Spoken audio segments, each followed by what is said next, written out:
All right, moving on to the Fraud Bowl. Sorry, the Music City Bowl.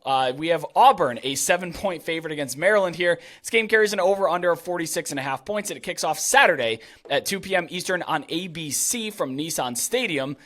We could be dealing with some mixed precipitation for this game. Rain, snow mix, real gross stuff. We're familiar with it here in the Midwest, but this may be real gross and awful for Southerners at this game. Guys, I meant what I said. This is a big-time fraud bowl. They're 2-10 combined record against bowl-eligible teams. Not top 25 teams, not top whatever teams, bowl-eligible teams, and that includes getting their doors blown off by New Mexico State, of course.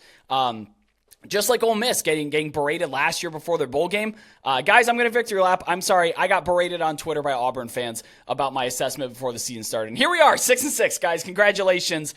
We really did it here. Maryland, Talia Tagovailoa opted out of the game. The Terps were plus 2.5 before, and actually an interesting contrarian pick that I had in my bowl pool. I flipped that. I changed it. I don't believe that Maryland's going to win this game.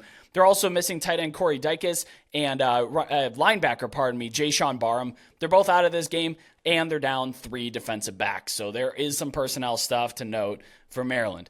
Auburn is down 3 defensive starters, but otherwise they've got the buy-in from their team and they're pretty intact. Now, is Talia worth 4.5 points to the spread?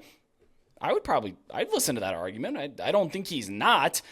Billy Edwards is the expected starter. He completed 4 of his 10 passes this season, and he did throw a pick. So not a lot to be excited about. I don't really know how good he is. I don't think we're going to find out until his game gets rolling. To be honest, though, as a whole, I don't know what happened to this Maryland offense down the stretch. They had a lot of talent at wide receivers, but the wide receivers kind of sucked. They had the 6th most turnovers in the country over the last 3 games, and that was an issue all year long, of course. Look, they were scoring almost 39 points per game in their first 4 FBS games. That went down to 20 over their next 5 FBS games. Now, we can chalk a lot of that up to playing Ohio State, Penn State, and Michigan, but Illinois, Northwestern, they didn't crack 30 points again until week 13 against Rutgers. They kind of sucked. I love that, Brett. Just telling you how it is. Hey, man. They're super talented, but they were terrible. They didn't play well at all. I'm not disagreeing. I think it's funny. I love it. Both Maryland and Auburn finished -2 in net 1-possession wins. What does that mean? They each lost 2 more 1-possession games than they won this year. So it's not hard to envision a world in which each of these teams has an extra win or 2. But as it is, they enter with 7-5 and 6-6 records, respectively, as you said, the Fraud Bowl. Man, 2-10 against bowl-eligible teams, that's a damning statistic. I know Talia's not playing. So obviously this Maryland team is going to look significantly different than the team we saw during the regular season, which by my numbers, and yes, Brett, I know the offense did tail off down the end of the year there. This was the best Maryland team since 2003, finishing number 33 overall in my power ratings. Maybe that's more of an indictment on where Maryland's been for the last 20 years than anything else, but still, it's a good season in College Park by Maryland standards when we're looking at power ratings here. In the preseason, I had Auburn number 29 with 6.4 projected wins. At the end of the year, Auburn's my number 29 team with a 6-6 record. So you're taking a victory lap saying, kind of told you guys, like, number 29, like that's a pretty good team. But as we talked about, you're playing in the SEC, and this year you're playing in the SEC West. Of course, those divisions go away next year. Being number 29, that's not good enough. It's like these teams that, hey, we recruited at a top 15 level in the SEC West. Like, overall, we're top 15.